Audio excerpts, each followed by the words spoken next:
ભગવાન શ્રી કૃષ્ણ કહે છે કે મનુષ્ય પોતાના જીવનમાં ઘણી વખત એ વિચારે છે કે હું જે ઈચ્છું છું એ જ કેમ નથી થતું, પરંતુ સત્ય એ છે કે ઈશ્વર આપણા માટે જે નક્કી કરે છે તેમાં જ આપણું કલ્યાણ છુપાયેલું હોય છે. માણસ પોતાના નાનકડા જ્ઞાનથી આખી દુનિયાને સમજવાનો પ્રયત્ન કરે છે, પરંતુ ભગવાનનો વિચાર તો આખા બ્રહ્માંડને ધ્યાનમાં રાખીને ચાલે છે. એટલે ક્યારેય જે વસ્તુ આપણને ખરાબ લાગે છે એ જ આગળ જઈને આપણા જીવનનું સૌથી મોટું આશીર્વાદ બની જાય છે. શ્રી કૃષ્ણ કહે છે કે જીવનમાં મહેનત કરવી બંધ ન કરશો, કારણ કે ફક્ત ભાગ્યના ભરોસે બેસી રહેવું એ આળસ છે. ભરોસો રાખવો અને બેસી રહેવું એ બંને બાબતો અલગ છે. ભગવાન પર વિશ્વાસ રાખીને સતત કર્મ કરનાર વ્યક્તિને જ સફળતા મળે છે. ગીતા આપણને શીખવે છે કે કર્મ કરતા રહો અને પરિણામની ચિંતા ભગવાન પર છોડી દો, કારણ કે જ્યારે માણસ ફક્ત પરિણામ પાછળ દોડે છે ત્યારે એ દુઃખી બને છે, પરંતુ જ્યારે કર્મને પૂજા માનીને કરે છે ત્યારે શાંતિ મળે છે. જીવનમાં યોગ્ય માર્ગદર્શનનું ખૂબ જ મહત્ત્વ છે, કારણ કે ખોટા માણસની સલાહ આખું જીવન બગાડી શકે છે. જેમ કે મહાભારતમાં દુર્યોધન પાસે શકુની જેવી ખોટી સલાહ હતી, જ્યારે અર્જુન પાસે શ્રી કૃષ્ણ જેવા સાચા માર્ગદર્શક હતા.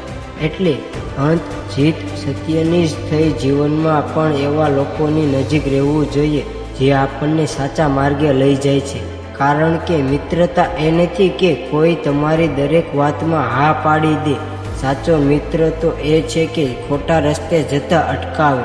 પ્રેમ વિશે શ્રી કૃષ્ણ કહે છે કે માણસનું રૂપ નહીં, પરંતુ મનની શુદ્ધતા મહત્વની છે. ચહેરાની સુંદરતા થોડા સમય માટે આકર્ષક છે, પરંતુ સાચો સ્વભાવ આખી જિંદગી દિલમાં રહે છે. જો નજર શ્રી કૃષ્ણ જેવી પવિત્ર હોય તો આખી દુનિયામાં પ્રેમ જ દેખાય છે, અને જો નજર રાધા જેવી ભક્તિ ભરી હોય તો દરેક જગ્યાએ શ્રી કૃષ્ણ જ દેખાય છે. સાચો પ્રેમ સ્વાર્થ વગરનો હોય છે, જેમાં અપેક્ષા ઓછી અને સમર્પણ વધારે હોય છે. શ્રી કૃષ્ણ કહે છે કે માણસે પોતાના કર્મથી ક્યારેય ભાગવું નહીં, કારણ કે કર્મનો નિયમ અચૂક છે. માણસ દુનિયાની નજરથી બચી શકે છે, પરંતુ પોતાના કર્મોના પરિણામથી ક્યારેય બચી શકતો નથી. હસતા હસતા કેટલા ખોટા કામોનો હિસાબ એક દિવસ રડીને ચૂકવવો જ પડે છે. ભગવાન માફ કરી શકે છે, પરંતુ કર્મનું ફળ દરેકને ભોગવવું જ પડે છે. જેથી હંમેશા સારા વિચારો અને સારા કર્મો કરવા જોઈએ. જ્યારે જીવનમાં મુશ્કેલીઓ આવે અને કોઈ રસ્તો ન દેખાય ત્યારે નિરાશ થવાની જરૂર નથી, કારણ કે ભગવાન આપણું ધ્યાન રાખે છે. જે ઈશ્વર નાનકડા પક્ષીને ડાળ પર સુવડાવે છે એ આપણને પણ ક્યારેય એકલા નહીં છોડી દે. જીવનમાં ધીરજ અને વિશ્વાસ બંને જરૂરી છે, કારણ કે અંધકાર પછી સવાર આવે છે. શ્રી કૃષ્ણ કહે છે કે માતા પિતા કરતાં મોટું કોઈ તીર્થ નથી. દુનિયામાં બધા લોકો પોતાનો સ્વાર્થ જુએ છે, પરંતુ માતા પિતા પોતાના સંતાનો માટે નિસ્વાર્થ પ્રેમ રાખે છે. ભગવાન સુખ અને દુઃખ બંને આપે છે, પરંતુ માતા પિતા તો હંમેશા સંતાનોને સુખી જ જોવા માંગે છે. તેથી જીવનમાં માતા પિતાનું સન્માન કરવું સૌથી મોટું પુણ્ય છે.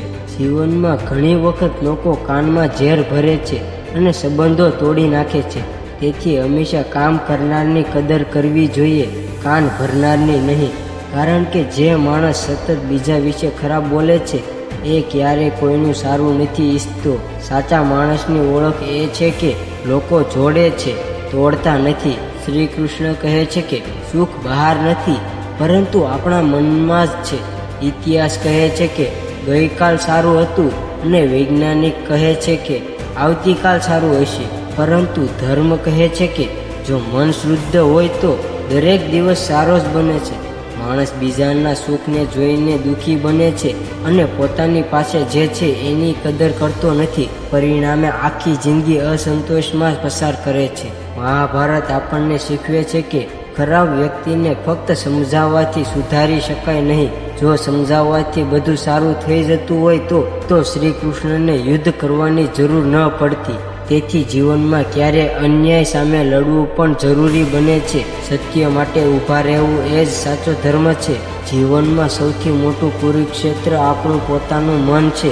જ્યારે દરરોજ સારા અને ખરાબ વિચારો વચ્ચે યુદ્ધ ચાલે છે અને આ યુદ્ધ આપણને પોતે જ લડવું પડે છે અને પોતે જ કૃષ્ણ બનીને પોતાનો સાચો માર્ગ બનાવવો પડે છે. જો ભક્તિમાં પ્રહલાદ જેવો વિશ્વાસ હોય અને દ્રૌપદી જેવી પુકાર હોય અને મીરા જેવી ભક્તિ હોય તો ભગવાન જરૂર મદદ કરે છે, કારણ કે સાચી ભક્તિ ક્યારેય વ્યર્થ જતી નથી. મિત્રો, ભગવાન શ્રી કૃષ્ણના આ પ્રેરણાદાયી વિચારો આપણને જીવન જીવવાની સાચી રીત શીખવે છે. જો આ વિચારોને જીવનમાં ઉતારવામાં આવે તો માણસ દુઃખમાં પણ શાંતિ અને મુશ્કેલીમાં પણ હિંમત મેળવી શકે છે. જય શ્રી કૃષ્ણ.